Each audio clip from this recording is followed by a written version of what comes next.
Welcome to tree media. Indian 2 movie release అయింది ఈరోజు. So, ఆ మూవీ ఎలా ఉంది ఏంటి అనేది ఒకసారి సినీ క్రిటిక్ దాసరి విజ్ఞాన్ గారిని అడిగి తెలుసుకుందాం. విజ్ఞాన్ గారు చెప్పండండి. ఏంటి అసలుకి ఈరోజు ఇండియన్ 2 మూవీ రిలీజ్ అయింది. సో, అది దాని మూవీ ఎలా ఉంది ఏంటి అనేది ఒకసారి ఏ విధంగా చూడొచ్చు ఏంటి? ఇది 7 ఏళ్ల కష్టం యాక్చువల్‌గా. అండ్ 28 ఏళ్ల క్రితం వచ్చినటువంటి సినిమాకి సీక్వెల్. హ్మ్. ప్లస్ 7 ఏళ్ల కష్టం. చాలా కష్టాలు పడి కరోనా టైంలో ఆగిపోయి ఇంకెన్నో ఇబ్బందులు పడి మొత్తానికి ఒక స్టాండ్ తీసుకొని పూర్తి చేయగలిగారు. అండ్ భారీ బడ్జెట్. చాలా సీన్స్ మళ్ళీ మళ్ళీ తీయడం జరిగింది. హ్మ్. ఎప్పుడో సినిమా కాబట్టి ఆల్రెడీ ఇందులో ఉన్న కొంతమంది నటులు చనిపోవడం కూడా జరిగింది. హ్మ్. అయినా సరే మనం చూడగలిగాము. అండ్ అప్పుడెప్పుడో భారతదేశంలో అవినీతి ఇంకా అలాగే ఉంటది. సిద్ధార్థ్ ఏం చేస్తాడంటే చిత్ర రవీంద్రన్. ఈయన వాళ్ళ టీమ్‌ని యేసుకొని జస్ట్ యువతను మేల్కొల్పే విధంగా కొంచెం ఒక కాజ్ కోసం పనిచేస్తా ఉంటాడు. ఓకే. ఒకానొక టైంలో భారతీయుడు రావాలి. ఖచ్చితంగా రావాలి. వచ్చి తీరాలి. అంటే ఆయనొస్తేనే ఇక్కడ ఈ ప్రాబ్లమ్స్ అన్నీ సాల్వ్ అవుతాయని ఒక సిట్యుయేషన్ క్రియేట్ చేశారు. హ్మ్. అప్పుడెప్పుడో ఆహ్, ఆయనెంత నీతిమంతుడంటే సొంత కొడుకుని కూడా చంపేశాడు. అంటే హ్మ్. అంత స్ట్రిక్టు.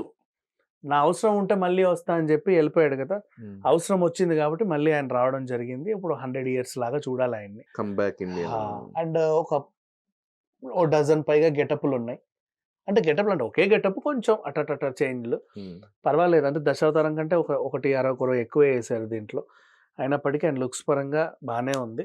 ఇది కమ్‌బ్యాక్ అయిన తర్వాత అవినీతిని ఎలా నిర్మూలించాడు, ఏంటి అనేది ఈ కథ. బేసిక్‌గా మన అందరికీ తెలిసిన స్టోరీయే. అంటే ఇప్పుడు హ్మ్. ట్రైలర్ చూస్తేనే అర్థమైపోద్ది. అవును. నెక్స్ట్ ఆ తర్వాత ఇక్కడ తీసుకున్న సిట్యుయేషన్ అంటే ఒకానొక టైంలో ఏ భారతీయుడు అయితే మంచి కోసం వచ్చాడో అతడి వల్లనే సిద్ధార్థ్ ప్రాబ్లమ్‌లో ఇరుక్కోవాల్సొస్తుంది. హ్మ్.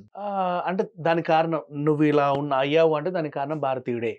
అతని వల్లే నీకు ఇవన్నీ అయ్యాయి అన్నట్లుగా జనాలందరూ నిందిస్తే దాన్ని వీళ్ళు ఎలా సాల్వ్ చేసుకున్నారు? హ్మ్. ఎలా ముందుకెళ్లారు? అండ్ హ్మ్. రకుల్ ప్రీత్ సింగ్ పాత్ర ఏంటి? ఆవిడ ఫ్యామిలీ బ్యాక్‌గ్రౌండ్ ఏంటి? ఆవిడకి హ్మ్. కథకి సంబంధం ఏంటి? హ్మ్. ఓవరాల్‌గా ఎలా ఉంది? 'ఎస్.జె. సూర్య' సకల కళా వల్లవ ఏదో ఉండే పాండియన్. ఆ! సకల కళా వల్లవ వల్లభుడు. సద్గుణ పాండియన్. సుగుణనో సద్గుణ పాండియన్ సంథింగ్ పెద్ద పేరు. హ్మ్. ఆ గెటప్ అదేసుకొని ఆయనకి కథకి లింక్ ఏంటి? ఇంకా మీ 'బాబీ సింహ' పోలీస్ క్యారెక్టర్‌లో వీళ్ళందరూ అసలు ఏం చేశారు అనేది తెర మీదే చూడాలి. ఎందుకంటే ఇది ఆల్మోస్ట్ అందరికి తెలిసిన కథే. అంటే ఇట్లాంటి వాటికేంటంటే బోలెడన్ని ఉపకథలు కలిపితే ఒక పెద్ద కథ అయిపోతది. కాకపోతే ఆ ఉపకథలన్నీ కూడా మెయిన్ ట్రాక్‌కి సింక్ అయ్యాయా? లేదా? అనేది హ్మ్. మాట్లాడుకుందాం. కొంచెం ఉపకథలు పర్వాలేదన్నప్పటికీ ఎమోషన్స్ కొంచెం మిస్ అయ్యాయి. మెయిన్ ట్రాక్‌కి కలవడంలో ఇబ్బంది పడ్డాయి. అంతేగాని ఓవరాల్‌గా ట్రాక్ అయితే పర్వాలా. అండ్ ఇంకొకటి ఆల్రెడీ ప్రిడిక్టబుల్ స్టోరీ. హ్మ్. తెలిసిన కథే. ఇప్పుడు ఇండియన్ ఎవరు ఏం చేస్తాడంటే లంచగొండితనం మనకు అర్థమైపోయింది. కాకపోతే ఇందులో ఆయన చాలా యాంగిల్స్ టచ్ చేశాడు.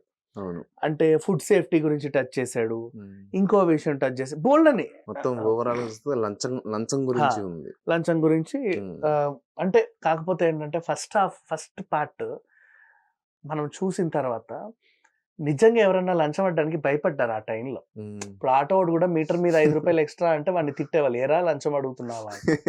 అట్లుండేది. హ్మ్.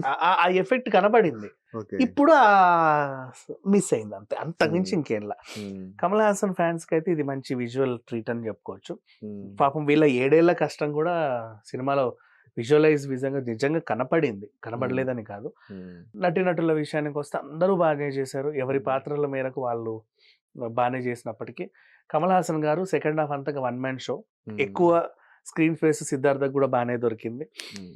అండ్ అలా రకుల్ ప్రీత్ సింగ్ అండ్ మిగతా ఈ 'ఎస్.జె. సూర్య' క్యారెక్టర్ గాని, 'సముద్రకని' క్యారెక్టర్స్ కానీ ఇవన్నీ కూడా ఇట్స్ ఓకే. కథకు పర్వాలేదు అన్నట్టుగానే ఉన్నాయి. ఓకే. ఇంకొంతమంది పాత్రలు ఇంకొంచెం పెంచితే బావుండు అనేలాగా కొంతమందున్నారు. వాళ్ళు గూడా పర్వాలేదు. It's okay. ఇచ్చినంత వరకు మాత్రం పరిధి మేరకు బానే జేశారు. 'భవానీ శంకర్' గూడా బానే జేసింది. అండ్ క్యాలెండర్ సాంగ్ విజువలైజ్ పరంగా పర్వాలా. అంటే మధ్యలో స్టార్టింగ్‌లో వచ్చింది ఫస్ట్ సాంగ్ అది ఎందుకొచ్చిందో అనుకునే టైంలో ఒక రకంగా పర్వాలా. దీనికి ఇంకా టెక్నికల్ వాల్యూస్ విషయానికెళ్తే డైరెక్టర్ శంకర్ తన మార్క్ పందాతోనే తీశాడు. కాకపోతే ఆ ఉపకథల్ని మెయిన్ ట్రాక్‌కి అతికించడంలో కొంచెం అదేదో మిస్ అయింది, ఫ్లేవర్ మిస్ అయింది అంతే Hmm. తప్పితే ఇంకేం లేదు. ఓవరాల్గా ఫైన్. అండ్ పెద్ద మైనస్ రవివర్మన్ పెద్ద ప్లస్, కెమెరా చాలా పెద్ద ప్లస్. ఓకే. పెద్ద మైనస్ ఏంటంటే మ్యూజిక్. ఏఆర్ రెహమాన్ గారు ఇచ్చుంటే నిజంగా బాగుండేదేమో అనిపించింది. మరి అనిరుద్ధ్కి ఎందుకు అనిరుద్ధ్. ఇచ్చారో తెలియదు కానీ చాలా చోట్ల ఇది ఇలా కాదు ఇంకోలాగా ఇచ్చుంటే బాగుండు అనిపించేది. పాటలు కొంచెం పంట కింద రాయిలానే ఉంది, పెద్దగా అంతగా సింక్ అవ్వాల. బీజిఎం కూడా అంతే, సో నాట్ బ్యాడ్. ఇంకా మిగతా నిర్మాణ విలువలు కూడా చాలా బాగున్నాయి. పాపం వాళ్ళు చాలా సీన్స్ రీటేక్ చేశారు, బోల్డ్ అంత కాలం పట్టింది, బాగా ఖర్చు పెట్టారు, అంతవరకు ఓకే. అండ్ ఏదైనా సినిమాకి ప్రధానంగా మైనస్లు ఉన్నాయి అనుకుంటే కనుక ఎంత కథ ఎంత ప్లస్ అంతకంత మైనస్ కూడా. ఇప్పుడు మన రీసెంట్లీ రేవంత్ రెడ్డి గారు అన్నట్టుగా మన డ్రగ్స్ విషయమో లేకపోతే ఇంకేమైనా మాల్ ప్రాక్టీసెస్ లేకపోతే ఈ సైబర్ క్రైమ్స్ ఇలాంటివి ఇప్పుడు ప్రెసెంట్ ప్రధానంగా ఎక్కువ జరుగుతున్నాయి ఏ టెక్నాలజీ వచ్చిన తర్వాత. కానీ ఇంకా ఇండియాలో లంచం ఉంది అని చూపించాడు. కాకపోతే ఒకటి నచ్చని అంశం ఏంటంటే ఎవరైతే వీళ్ళని కమ్ బ్యాక్ ఇండియన్ అన్నాడో ఆయనే మళ్ళీ గో బ్యాక్ ఇండియన్ అనేసరికి అది కొంచెం తీసుకోవడం కష్టం అయిపోయింది. అంతమించి ఇంకేం లేదు. అంటే ఇప్పుడు రోజుల్లో లంచం గురించి ఇది అసలు ఎంతవరకు తీసుకుంటారు అసలు ఆడియన్స్ అనేది ఒక విధంగా ఉంది. అంతే అంటే తెలిసిన కదే మీ యాంగిల్ ఏదో ఒక రకంగా చెప్పాలనుకున్నారు, చెప్పారు. కాకపోతే అసలు కన్విన్సింగ్ పాయింట్ ఏంటంటే పార్ట్ 3 చాలా బాగా వచ్చిందంట. అందుకే క్లైమాక్స్ షూటింగ్ అయిపోయిందనే ఇప్పుడు తెలిసింది మనకి. వింతగా ఆల్మోస్ట్ క్లైమాక్స్ ఏదో రకంగా చెప్పాలనుకున్నాడు, కన్క్లూజన్ ఇలా ఇస్తే బాగుండు అనుకుని కన్క్లూజన్ ఇలా ఇవ్వకూడదు, దీనికంటే ఇంకో సినిమా రావాలనిపించింది. అది బాగుంది. మళ్ళీ ఆ ట్రైలర్ ఏదైతే చూపించారో ఆ విజువల్స్ నిజంగా బాగుంది. సో ఇండియన్ పార్ట్ 1 ఎంత హిట్టో పార్ట్ 2 కూడా, పార్ట్ 3 కూడా అంత పెద్ద హిట్ గానే ముగుస్తుంది. మధ్యలో ఈ జర్నీ కొంచెం సాగదీత జర్నీ కాస్త చప్పగా సాగింది అంతే. ఫైనల్ గా మీ రివ్యూ, ఐ మీన్ మీ రేటింగ్ ఎంత ఇస్తారండి ఇండియన్ 2 మూవీ? ఇంత పెద్ద సినిమా యాక్చువల్ గా దీనికి ఎవరు రేటింగ్స్ అనేవి ఇవ్వకూడదు. వై బికాస్ ఒకటి నిమిషం కమర్షియలైజ్ గా ఎంత సినిమా తీసినా డబ్బుల కోసమే పనిచేసినా ఇలాంటి సినిమాలు సమాజానికి అవసరం. అంటే సందేశాత్మకమైన సినిమాలు, ఏదో ఒక మెసేజ్ ఇస్తుంది, ఇట్లాంటి వాటికి రేటింగ్ ఇవ్వకూడదు, తప్పదు. సో దీనికి నేనేమి ఇవ్వలేను, not applicable. Okay, thank you.